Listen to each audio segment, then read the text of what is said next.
O Holocausto brasileiro vitimou mais de 60 mil pessoas e é uma história que muita gente ainda não conhece.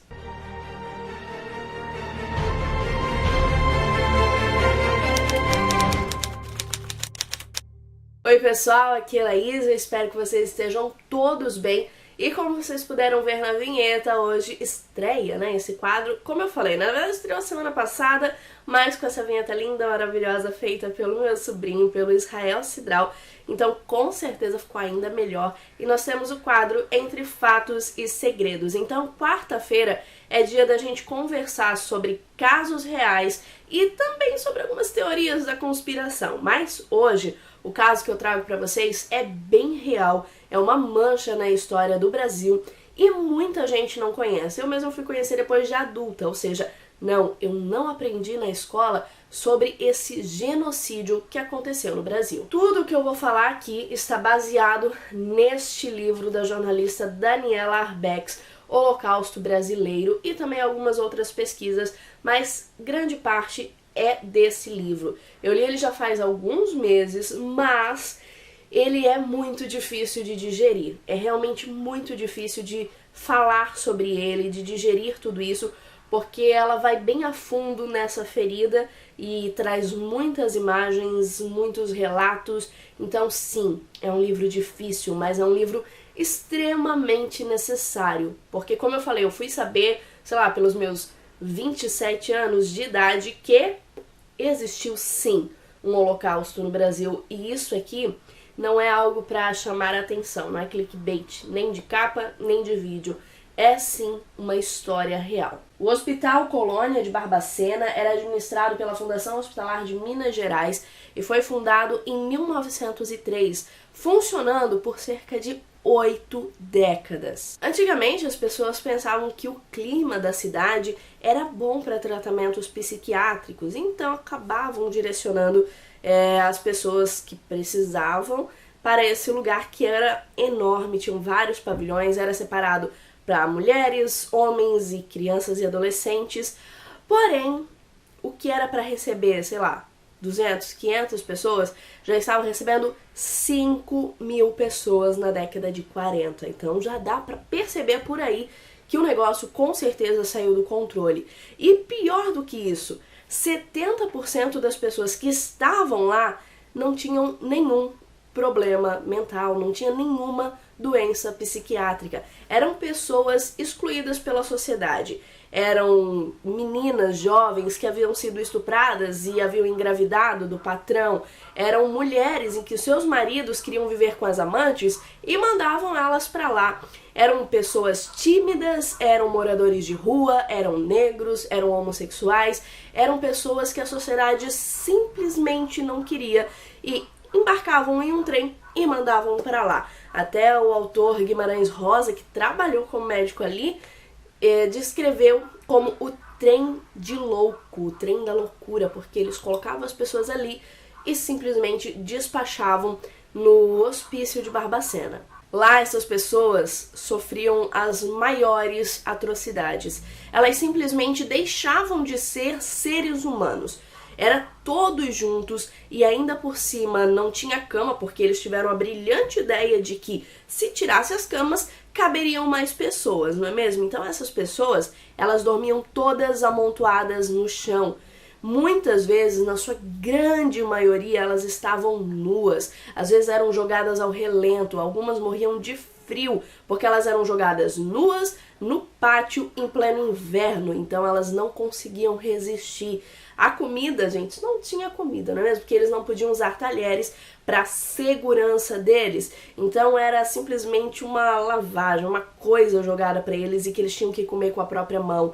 A água era extremamente contaminada. Eles comiam até rato, gente. Sério, era extremamente desumano. Então dizer que era um holocausto, dizer que foi um genocídio, não é exagero, porque sim, essas pessoas viviam em condições nada humanas e elas perdiam a sua identidade, elas perdiam o seu nome, elas perdiam tudo.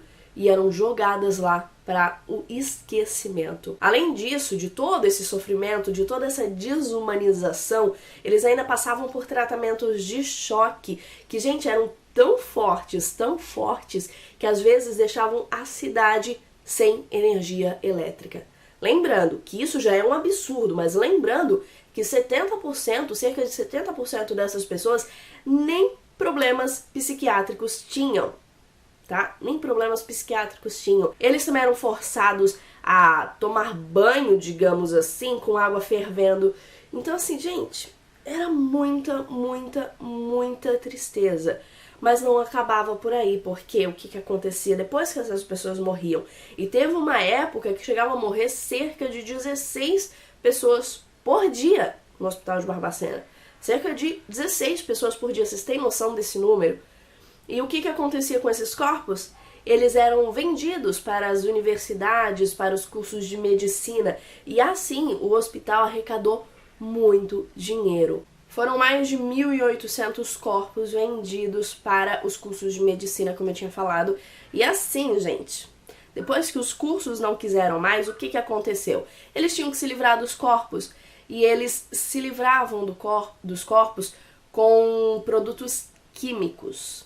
Sim, eles decompunham os corpos no mesmo lugar, ali atrás do pavilhão, ou seja, eles acabavam contaminando ainda mais as pessoas que estavam ali no Hospital de Barbacena, para que as ossadas pudessem ser comercializadas, ou seja, nem depois de mortos eles tinham paz, ainda assim eles eram extremamente explorados. De acordo com a pesquisa da Daniela Arbex, cerca de 30 bebês foram roubados, porque as mulheres ali também eram violentadas. Gente, era todo mundo junto, ninguém era mais humano, porque eles não sabiam mais respeitar espaço, eles não sabiam mais o que era certo, o que era errado, eles estavam em condições, como eu já falei, subhumanas, desidratados, estavam com fome, estavam com frio, estavam nus, e muitas mulheres engravidaram ali dentro.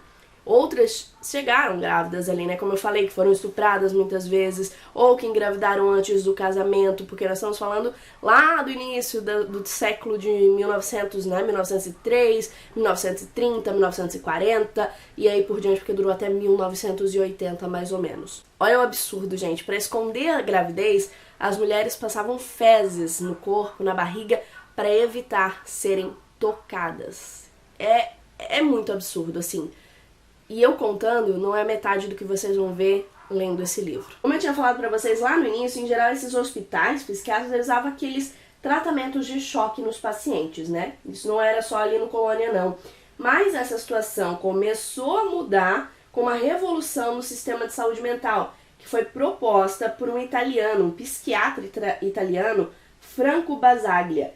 Aqui no Brasil isso só foi começar a mudar lá na década de 80, tá? Porque o movimento já tinha começado em 60 com um psiquiatra italiano, mas no Brasil só em 87 com o movimento antimanicomial. Além desse pavilhão onde as pessoas viviam nessa situação extremamente desumana, também haviam casas de apoio, digamos assim, onde alguns desses pacientes, né, com muitas aspas, que não tinham como sair do Colônia, não tinham para onde ir, não tinham família ou não tinham condições de se virar sozinho, eles iam para esse lugar. E lá a situação era bem diferente. Eram realmente casas de apoio, a pessoa ela tinha a sua cama, ela tinha roupas, ela tinha comida, ela recebia um auxílio do governo, ou seja, eles nem sabiam como viver nesse novo mundo. Literalmente, essas pessoas que foram para lá, elas tiveram que aprender a viver como um ser humano. E isso está no livro. Elas tiveram que realmente aprender a fazer as coisas, a viver em uma sociedade, porque elas não sabiam, porque isso tinha sido roubado delas, assim como a sua identidade, assim como a sua vida. E não foram muitas pessoas que tiveram a chance de ir para esse lugar, foram poucas. Muitas dessas pessoas que passaram por essas torturas, pelo Holocausto brasileiro, pelo genocídio brasileiro, não estão mais vivas. Tem bem poucas delas ainda vivas. A última vez que eu tinha visto tinham cerca de 70, talvez esse número já tenha diminuído. Lá no local, na torre principal, foi feito um museu, que é chamado Museu da Loucura, justamente para relembrar as atrocidades que foram feitas e para que isso não se repita nunca mais na história. Ainda tem casas de apoio psiquiátricos na cidade, mas abrigam bem menos pessoas e agora de uma forma que parece ser humanizada. Vale lembrar só uma coisa, gente. O governo sabia disso tudo. Todos os governos durante 80 anos. Os jornais também denunciavam. As imagens que estão ali são graças a um jornalista que foi lá na década de 60, do jornal Cruzeiro, e que fizeram uma grande matéria denunciando todo o absurdo que tinha lá. E ele guardou essas fotos por 50 anos, então por isso que tem essas fotos hoje no livro e que a gente pode encontrar de forma bem fácil. Eu tentei colocar as menos chocantes, porque no livro você vai encontrar cenas ainda mais chocantes. Que a gente não esqueça, que seja lembrado, que isso seja ensinado nas escolas, para que isso nunca mais aconteça, porque eram pessoas que a sociedade simplesmente não queria e eram jogadas lá. Então, que a gente lembre desse passado terrível para que ele jamais venha a acontecer. E você, sabia dessa história? Conhecia o Holocausto brasileiro? Deixa aqui nos comentários pra gente conversar. É claro que eu encontro vocês no próximo vídeo. Deixa o seu joinha que ajuda muito o canal a crescer, a ser mais divulgado. Compartilha com seus amigos que também precisam conhecer essa história. E até o próximo vídeo.